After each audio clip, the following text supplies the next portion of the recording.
Pemilihan platoon yang tepat dengan cara mengindu adalah langkah awal yang bagus, karena platoon inilah yang nantinya akan menjadi kunci utama kalian dalam permainan ini.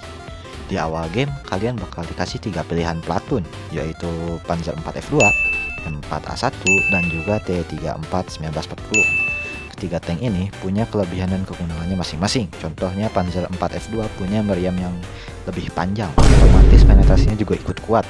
Sementara itu, T34 1940 punya armor yang lumayan miring, membuatnya cukup kuat menahan beberapa peluru dengan angle-angle tertentu. Di platoon T34 1942, di satu set platoon tersebut terdapat KV-1 yang notabene adalah tank yang sangat kuat atau bias banget lah buat brawling atau battle secara face to face.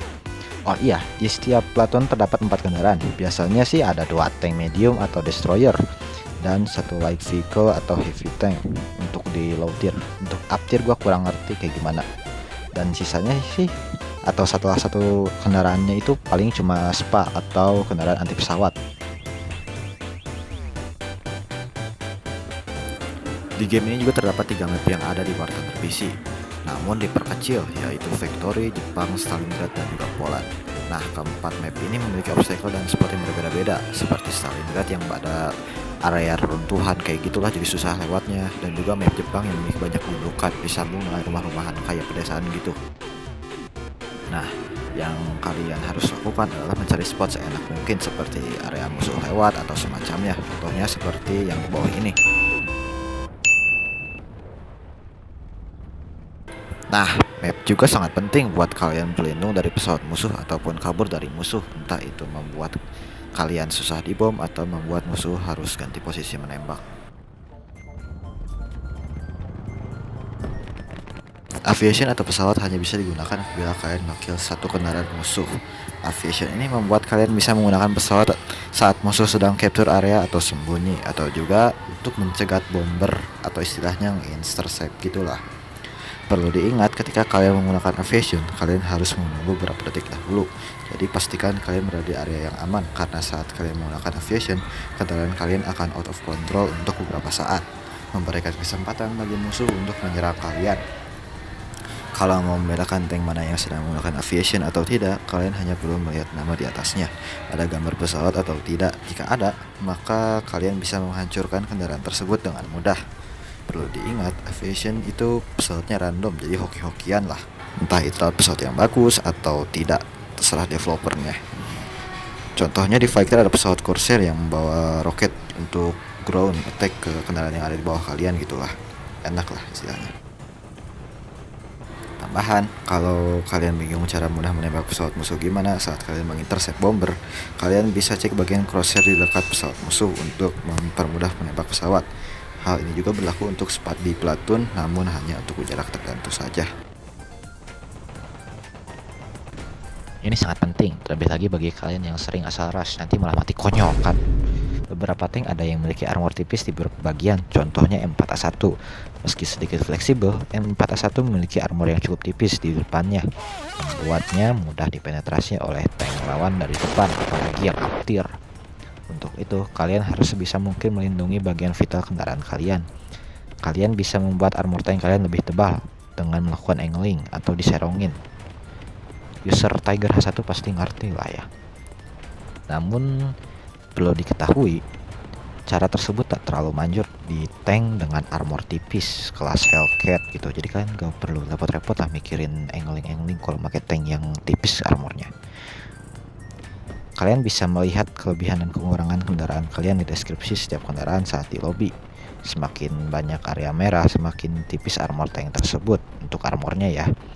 Sebaliknya, semakin hijau semakin tebal armor tank tersebut. Perlu diingat, meski full hijau bukan berarti tidak bisa dipenetrasi. Contohnya, kalau kalian mengarahkan indikator ke bagian kepala depan KV-1 itu akan merah. Namun jika kalian teliti, di bagian pinggir ujung bawahnya itu bisa berwarna hijau.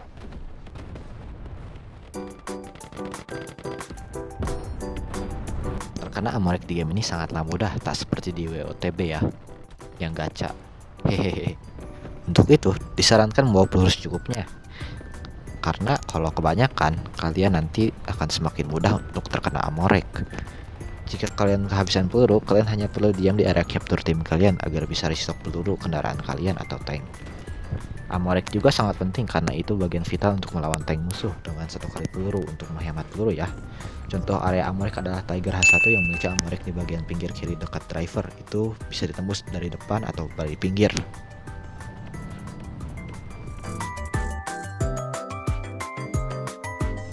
Ada 9 tipe damage mode di game ini. Yang pertama ada engine. Ini ngebuat kendaraan kalian immobil sementara waktu dan ketika habis di fix akan mengurangi kecepatan kendaraan kalian.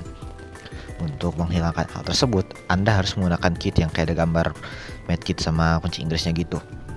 Damage engine ini sangat berguna untuk melawan tank tipe yang gak punya turret, contohnya Jet Tiger. Jadi kalau kalian nembak mesinnya, kalian masih bisa flying ke bagian pinggir tank tersebut lalu menembak bijinya sampai meledak. Oh my God! Yang kedua ada cannon. Cannon ini tuh vital banget soalnya membuat kalian gak bisa nembak untuk sementara waktu. Setelah di fix, akurasi tank kalian akan berkurang. Begitupun penetrasinya. Untuk menghilangkan hal tersebut bisa dengan menggunakan kit yang tadi seperti sebelumnya aku bilang ya. Menembak meriam sangat bagus jika kalian terdesak, tak bisa menembus armor depan tank musuh. Kalian bisa memanfaatkan hal tersebut buat cari kelemahannya dalam waktu singkat atau kabur. Ketiga ada turret. Turret ini hanya membuat putaran turret kalian melambat. Keempat ada track. Track ini hanya membuat tank kalian sedikit immobilize dan harus diam agar bisa di fix. Jika hanya ada 1 track yang saja yang rusak, kalian masih bisa reposisi untuk angle atau cover dari tank musuh gitu. Yang kelima ada gunner. Ini benar-benar vital karena membuat kendaraan kalian gak bisa nembak sementara waktu sama kayak cannon. Keenam ada driver. Sama seperti engine membuat immobile sementara waktu. Lalu ada commander yang akan membuat jarak pandang itu memendek, setahu gua ya. Koreksi kalau salah. Sisanya hanya reloader yang membuat tank reloadnya menjadi lama. Lalu ada communication yang tidak dihitung karena gak ngaruh apa-apa. Perlu diingat, beberapa role bisa diganti oleh commander atau co-driver. Namun ada kalanya crew harus di treatment dan membutuhkan waktu yang lama. Oh iya, jika kalian mengalami kerusakan di bagian dalam meriam, aku sarankan kalian fix dulu karena kalau maksa nembak nanti memperburuk kondisi meriam karena biasanya macet.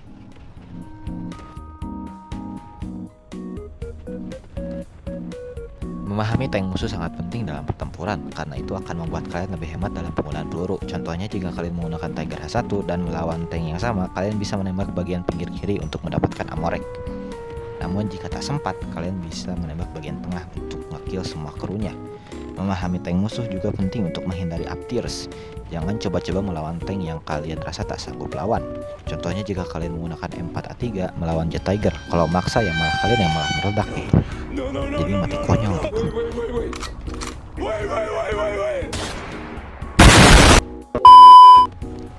Namun jika kalian terdesak, kalian bisa menembak bagian vital yang bisa dipenetrasi seperti gunner ataupun meriam kendaraan tersebut. Jika lawan kalian adalah kendaraan yang tipe tak punya turret, kalian bisa membunuh driver atau track atau mesinnya juga lah. Lalu melakukan flanking ke pinggir tank tersebut untuk mengenai weak spotnya. Contohnya RL44 punya weak spot di bagian turret belakangnya. Kalian bisa menembak bagian tersebut untuk mendapatkan instant kill. Namun untuk beberapa kasus itu bisa tembus lewat depan gitu. Untuk yang ini mungkin yang main WOTB tahu banyak lah ya, gak perlu dijelasin lagi.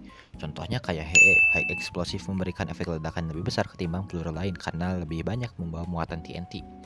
Namun memiliki daya penetrasi yang buruk. HE sangat efektif menyerang kendaraan berarmor tipis seperti truk atau Hellcat gitu.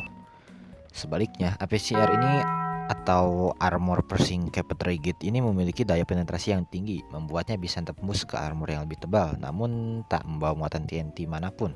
Oleh karena itu, efek kerusakannya tak terlalu parah. Agar fleksibel, bisa diarahkan ke bagian armor kendaraan.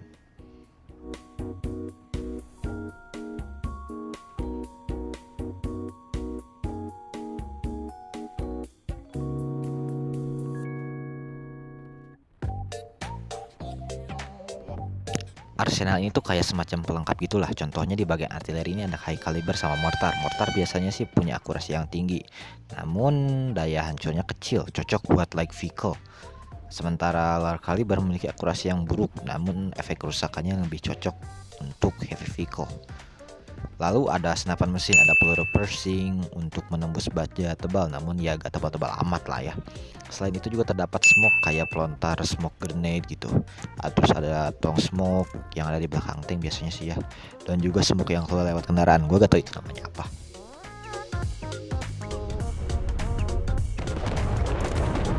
Oh iya, untuk Nava gue kurang ngerti cara mainnya. Gue paling main Nava tuh cuma nembak-nembakin doang terus kabur. Hehehe. Sumpah gue gak ngerti main Naval tuh kayak gimana. Oke, kayaknya segini dulu aja lah dari gue. Kalau ada kesalahan di video gue mohon maaf aja ya. Soalnya pertama gue ngobrol secara langsung banyak banget gitu. Dan kalau salah bisa dikoreksi juga di komentar. Kalau kalian gak suka video ini tinggal dislike aja lah, gak apa-apa lah. Buat feedback gitu kan lumayan. Jangan lupa subscribe untuk info menarik dari gue seputar War Thunder Mobile lainnya. Keep respect and happy hunting. Bye bye.